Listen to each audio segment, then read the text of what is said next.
Welcome to Soil and Soul, a Catholic Passage podcast. Before beginning today's episode, we give God the first fruits of time and attention by listening to His Word and reflecting upon it with one of our spiritual fathers. May you be blessed with the Lord in your minds, on your lips, and in your hearts to bear the fruit that eternally endures. Greetings. I'm Father Mark Stoll, priest of the Diocese of Sioux City, joining you today here on Soil and Soul to offer the biblical reflection for Friday of the 25th week in Ordinary Time, September 26th. Today's Gospel comes from the Gospel of St. Luke. Once when Jesus was praying in solitude, the disciples were with him.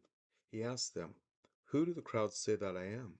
They said in reply, "John the Baptist, others Elijah, others one of the ancient prophets has arisen." Then he said to them, "But who do you say that I am?" Peter said in reply, "The Christ of God." He rebuked them and directed them not to tell this to anyone. He said, "The Son of Man must suffer greatly, be rejected by the elders, the chief priests, and the scribes, be killed, on the third day be raised." Several times in the Gospels we hear that Jesus goes off to pray by himself, praying in solitude. Prayer is very important to him to continue to pray, to communicate with his Father, in order to continue his mission, in order to persevere in what he was doing, what he was saying.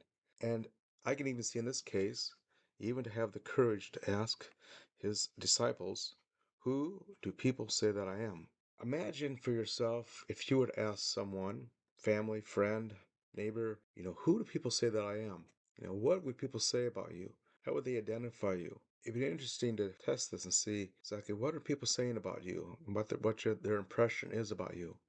Even more difficult maybe to ask your spouse or your children or another family member or friend, "Who do you say that I am?" When Jesus asked that question, of course, he received responses that people thought he was one of the prophets that come back. Then he turns to them and says, "Well, who do you say that I am?" And Peter responds by, "You are the Christ of God." In other words, you're anointed one of God. At that time in his ministry, Jesus then asked them not to share that with anyone. And then he goes on to remind them that in his mission, he is to suffer greatly. Suffering was such a part of Jesus' mission on earth. Jesus did not want his disciples to intervene in his death because it was necessary that he could then be raised from the dead. Jesus came with a mission to share his life, his love, his peace with us, and to share his identity with us. In doing so, Jesus invites us also to develop an identity that says to others that we are a child of God, that we are a son or daughter of God.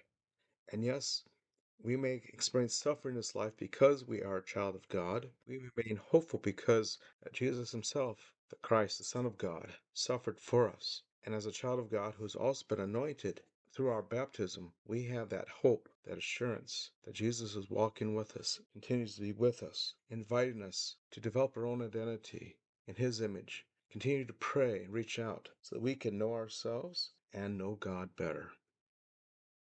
Take a moment to recall that one does not live by bread alone, but by every word that comes forth from the mouth of God. Pause to reflect upon God's word to you today. Did you notice anything captivate your attention or stir in your heart? While reflecting, share your thoughts with God.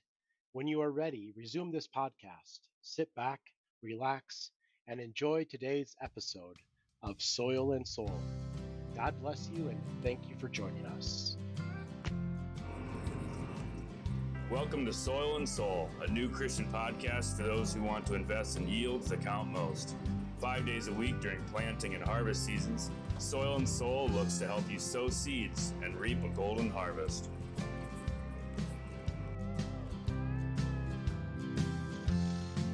Hello, everyone, and welcome back to Soil and Soul. I'm Aaron Lorch, and I'm today's host. I'm recording this at the end of the day as I drive home very slowly with our fuel cart. You can really only drive, like 10, 15 miles an hour at the most, slower than a tractor with this thing because of the way the hitch design on it is. And I have some time to record this here, and it's been busy. Haven't had much time today to record otherwise. And I think a good topic for today at the end of this day, on the end of this week even too, on this Friday evening, is to talk about fatigue. And I don't know about you, all you listeners, if you've been in the field all week like I have, you're tired. I mean, it's been a long week.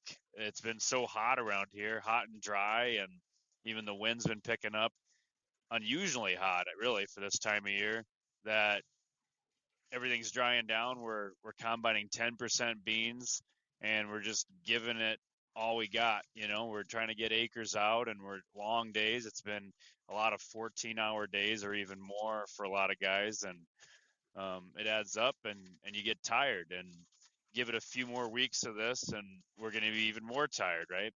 And I think on this Family Friday, fatigue can be a good topic and relevant to a lot of people because um, with these long hours, it ends up being where we see our families less, we see our kids less, and that's not ideal, right? We all wish we could have more time with them, and you get, for all of us in the field, you get maybe meals delivered to you, and you get combine riders or tractor riders with you, and there's that special time that you can have and share together as a family, or with the kiddos with you in the cab. Is that's always fond memories. I still have fond memories from when I was a kid doing that with my own dad, but still, it's not the same as if you're in the off season and you're able to share meals and a whole evening routine, bedtime stories and all that in the house with them, right? So there's something you're missing out on. And for a lot of us Christians, we're praying together at night, and you might not be doing that in the cab, or at least you're not praying with them right as you tuck them into bed, right? And if you come home really, really late, most maybe you're able to do is just sneak in their room, make sure they're sleeping well, and maybe tuck them in a little better or kiss them on the forehead or something like that. But you're not doing the same routine, so there's something to be missed on that. But it's just part of this season, right? Fatigue's on my mind as I'm tired and driving home here after another long day and another long week. But I think it's really something that is kind of all encompassing with the harvest season, being tired the whole time.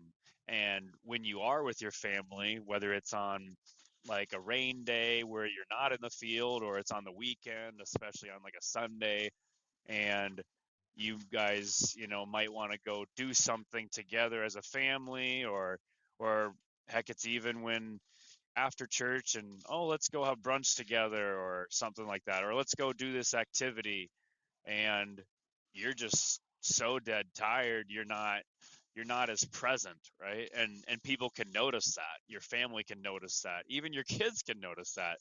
So it's funny, but I was talking to a good friend of mine, a fellow farmer, on the phone earlier today. We were talking farm talk, talking about how dry the beans were, of course, and somehow it got brought up that when his young boy is trying to get him to play with him on the carpet, with carpet farming and pushing the tractors around on the floor, and say on a weekend, and my friend is just really tired, and he's maybe not as into the activity as much as his young boy wants him to be, right? And he can pick up on it, he can see right through it, or he can tell that the passion and investment in that carpet farming right in front of them isn't at the same level between the two of them, right? So the young boy is saying to his dad, move your body, instead of just sitting there and just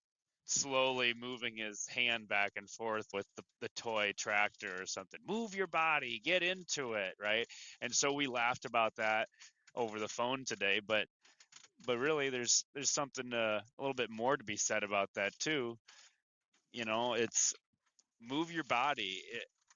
Well, I think of when like a wife is trying to get her husband to get more into dancing, when she drags him out on the dance floor. Move your body. Don't just stand there and kind of slowly move your hands around or something like that. Move your body. Be impassioned in this moment. Be in this moment with me. you're beloved, act like you love me, act like you're into this moment, act like there's nothing in front of you but me and this moment together, right? And so I think we're just kind of called to take a step back sometimes and look at the big picture and realize what's really the most important in front of us, you know?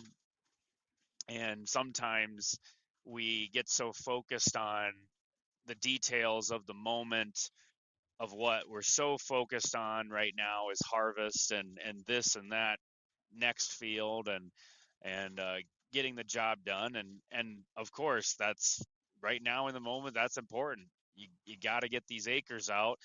It's a mad rush, but you got to remember that the safety is important and we have to keep our wellness in check. So this fatigue can actually become quite the detriment at some point. It can actually become an health issue, or it can become a safety issue too if we start having accidents or make more mistakes when we're extra fatigued. And then ultimately, it can actually affect our relationships too. It can affect your connections with the people you love the most, the people that are waiting for you at home. It's important to remember them too. So that's all I got, I guess, for tonight. I'm a couple miles away from home yet. I'm wishing all of you that are in the field or still trying to get in the field a very safe and happy harvest over the weekend and on to next week. We'll talk to you again Monday. God bless.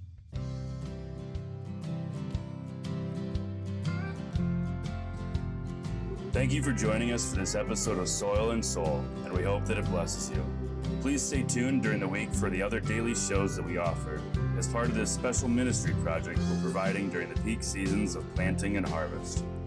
Also, if you'd like to find out more about Catholic Passage, how you might collaborate with us, or even support our mission, please visit us at CatholicPassage.com. Most importantly, you can support us with your prayers. We'll be praying for you. Please pray for us.